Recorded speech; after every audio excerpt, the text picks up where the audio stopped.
2008년 10월 30일 날 한미 통화 스와프가 체결이 됨으로써 우리나라 코스피 시장에 더 이상 하락을 방지할 수 있었던 완충제 역할이 되었다. 안녕하세요, 가치남입니다. 영상 시청에 앞서서 구독과 좋아요 한 번씩 부탁드리도록 하겠습니다. 오늘 3월 20일 국내 증시가 마감이 되었습니다. 여러분 오늘 어떠셨나요? 지금 우리 코스피가 3월 6일 금요일 이후로 어제까지 적게는 2%, 많게는 8% 가까운 폭락이 이어져 왔는데 오늘 모처럼 반등다운 반등이 나왔어요. 7.44%나 반등을 해서 마감을 하였거든요. 그래서 오늘은 제가 다음주 삼성전자 주가 전망을 코스피와 삼성전자 그리고 어제 제가 말씀드린 한미통화수합 이 세 가지 키워드를 가지고 여러분들에게 한번 이야기를 해보도록 할게요. 일단 오늘 코스피 같은 경우에는 여기 보시는 대로 7.44%의 상승 마감을 하였어요. 하지만 그래도 여전히 외국인은 오늘도 매도세를 보여주었고 반면에 개인과 기관이 매수세로 증시를 받쳐주는 바람에 이렇게 큰 상승을 할 수가 있었습니다. 그리고 삼성전자 개별 종목을 볼 때도 외국인이 역시나 매도세를 보여주었고 기관과 개인이 이렇게 매수세를 보여줌으로써 삼성전자가 큰 상승을 보여줄 수가 있었어요. 제가 어제 영상에서 한미 통화스와프에 대해서 깊이 논의해볼 시점에 왔었다 이런 말씀을 드렸잖아요. 이런 말씀을 드리자마자 몇 시간 뒤에 바로 한미 통화스와프가 체결이 되었다는 이런 기사가 나오더라고요. 규모가 600억 달러로 지난 2008년 때보다 거의 2배 가까이 큰 금액이라고 할 수가 있는데 그러면 지난 2008년 시점을 통화스와프와 연결을 지어서 코스피와 삼성전자의 주가 전망을 해보도록 하겠습니다. 요즘 코로나 사태로 인해서 전 세계 경기가 굉장히 침체되어 있잖아요. 이렇게 경기가 침체될수록 달러와 금값은 오르는 게 일반적인데 이번 코로나 사태가 얼마나 심각하냐면 이런 금값이 65,000원 그람당 가격이죠. 최고점을 찍고 나서 이렇게 계속 하락세를 보여주고 있대요. 그 말은 이제 금도 못 믿겠으니까 현찰이 최고다 이렇게 많은 분들이 생각을 하시고 계시는 거죠. 그래서 지금 달러 인덱스 지수를 보게 되면 지금 어느 때보다 최고치를 보여주고 있어요. 제가 달러 인덱스라는 것에 대해서 여러분들에게 간단하게 설명을 드리자면 달러의 가치를 하나의 수치로 나타낸 것이에요. 그래서 이 달러 인덱스 값이 상승하면 상승할수록 달러의 가치가 더욱더 상승하고 있다 이렇게 보시면 돼요. 때문에 이렇게 경기가 안 좋을수록 항상 상승을 보여주었던 금값은 떨어졌지만 달러 인덱스 수치는 여전히 고공행진을 보여주고 있다. 이 점을 참조하시고 보셨으면 좋겠습니다. 제가 여러분들에게 어제 한미 통화스와프에 대해서 본격적으로 논의를 해봐야 되는 시점이 왔다 이렇게 말씀을 드렸는데 영상을 촬영하고 나서 몇 시간 뒤에 실제로 통화스와프가 체결이 되었죠. 그래서 원달러 환율이 하락을 하였고 이로 인해서 오늘 금융시장이 안정화될 것이라는 기대감에 주식시장도 상승 마감을 할 수 있었다고 생각을 하고 있습니다. 자, 그럼 이제부터 여러분들에게 다음주 삼성전자 주가 전망에 대해서 본격적으로 말씀을 한번 드려보도록 할게요.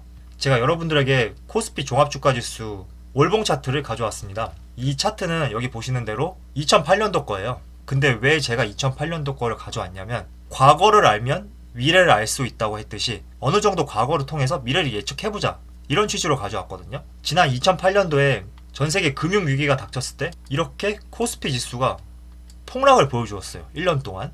하지만 어느 시점 들어와서는 이렇게 완충제 작용을 한 시점이 있단 말이에요. 자, 그럼 우리가 이렇게 급락하던 주가가 어느 정도 충격을 완화하고 이렇게 턴어라운드 할 수 있었던 이 시점에 대해서 좀 알게 된다면 추가 매수를 고려 중이신 분들은 언제쯤 매수하면 되겠다 이것에 대해 판단을 할 수 있고 보유 중이신 분들은 어디까지 내가 마음을 열어놔야 하나 이 점에 대해서도 생각을 할 수 있단 말이죠. 그래서 그러면 이 시점에 대해서 한번 여러분들과 본격적으로 한번 확인해 보도록 하겠습니다. 자, 이게 어제 나온 기사예요. 한미 통화스와프 600억 달러 체결. 그리고 중간에 나왔던 기사 내용을 캡처해서 가져왔는데 이 내용을 요약한 것이 여기 아래에 있는 거거든요. 지난 2008년에 우리가 한미 통화스와프를 체결했거든요. 그때 당시에는 300억 달러 규모였어요. 지금의 절반 수준이죠. 그리고 우리가 한미 통화스와프를 두 번을 연장을 했거든요.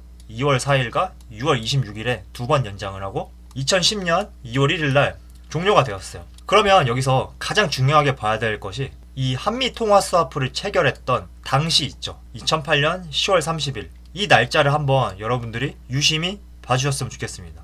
2008년 10월 30일 이 차트도 제가 2008년도 당시 코스피 차트를 가져왔는데 한미통화스와프가 아까 제가 말한 대로 2008년 10월 30일 날 체결이 되었다고 했잖아요. 그리고 나서 그 당일 날 코스피가 무려 13%나 급등을 했어요. 여기 차트 보이시죠?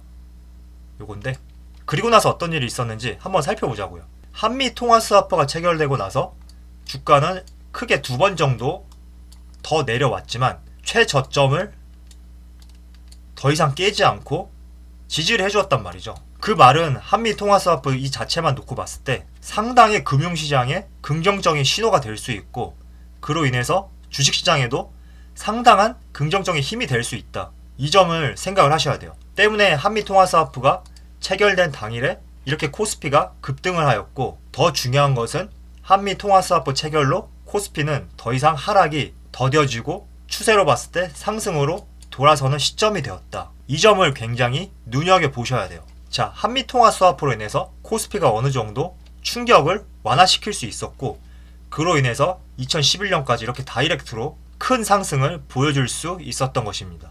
그럼 우리가 코스피 종합주가지수를 이번에는 삼성전자를 통해서 한번 살펴보자고요. 2008년 당시 월봉 차트예요. 삼성전자의 2008년도 당시만 하더라도 삼성전자의 최고점은 76만 4천원이었어요. 물론 이 가격은 액면분할되기 전 가격이죠. 그리고 저점은 40만 3천원이었어요. 가격만 놓고 봤을 때는 50% 조금 안되게 폭락을 하였죠. 지금 삼성전자 같은 경우에 이 정도 퍼센테이지로 빠지려면 약 3만원이 되어야 되겠죠. 어떻게 보면은 지금보다 이 시점이 더 공포감이 사로잡혀 있을 수도 있었다. 이렇게 판단이 더 좋을 것 같아요. 이렇게 폭락세를 보여주던 삼성전자가 결국에는 이 시점이죠. 최저점 찍었던 당시에 10월에 한미통화스와프가 체결이 되면서 주가가 계속 상승을 했잖아요. 코스피뿐만 아니라 이 삼성전자도 같이 상승을 한 겁니다. 지난 2008년도에도 이 시점에 얼마나 많은 사람들이 76만 4천원에서 40만 3천원까지 내릴 때 걱정과 불안과 공포감을 느꼈겠냐고요. 이 구간의 차트를 일봉으로 보게 되면 지금 이런 모습을 보여주는데, 이 구간 안에서도 공포를 느낀 사람도 있을 것이고 엄청난 손해를 본 사람도 있을 것이고 좌절감을 느낀 사람도 있을 거예요. 하지만 우리가 지나서 이 구간을 살펴보게 되면 한낱 나비의 날개짓과 다를 것이 없었던 그런 구간이었다. 이렇게 생각이 들잖아요. 이렇게 큰 상승을 보여주었는데 이 구간 안에서는 공포와 좌절과 걱정과 불안감을 가지고 매수 매도를 하신 분도 계시고 엄청난 손실로 인해서 가정이 파탄난 분도 많이 계실 거란 말이에요. 하지만 지나서 생각을 해보면 한낱 나비의 날개짓과 다를 것이 없었던 그런 장이었다. 이렇게 생각이 드는 거잖아요. 그래서 제가 여러분들에게 드리고 싶은 말씀은 2008년 10월 30일 날 한미통화스와프가 체결이 됨으로써 우리나라 코스피 시장에 더 이상 하락을 방지할 수 있었던 완충제 역할이 되었다. 이 점을 좀 유심히 보셨으면 좋겠어요. 그로 인해서 더 이상 급락은 나오지 않았고 2008년도에도 코스피가 이렇게 3년 동안 계속 긴 상승을 보일 수 있었던 원동력이 되었다. 이 점을 여러분들에게 말씀을 드리고 싶었고, 지금과 같은 시점을 요동치는 마음을 잘 부여잡고 시간이 지나서 되돌아보게 되면 그때는 한낱 나비의 날개짓과 다를 것이 없었던 장이었다. 할 수 있는 시간이 올 수 있을 것이다. 그렇게 말씀을 드리고 싶습니다. 여러분, 이 사진 보면 무슨 생각 드시나요? 이게 보이저 1호가 촬영한 지구사진이에요. 태양계를 탐사하던 탐사선인데 이 탐사선이 태양계를 다 지나면서 방향을 돌려서 지구를 촬영한 사진이에요. 그때 이 프로젝트를 계획했던 사람이 칼 세이건이라는 사람인데, 이 사람이 이 사진을 촬영하고 나서 이런 말을 했다고 합니다. 저 점은 우리가 살고 있는 곳입니다. 저곳이 우리의 집이자 우리의 자신입니다. 여러분이 사랑하는 당신이 아는, 당신이 들어본, 그리고 세상에 존재했던 모든 사람들이 바로 저 작은 점 위에 일생을 살았습니다. 꿈 많던 아이들, 정치인들, 슈퍼스타나 위대한 영도자로 불리던 사람들이 모두 저 작은 점 위에 살았습니다. 어떻게 보면 2008년도 당시 이 차트와 같은 맥락이라고 저는 생각이 들거든요.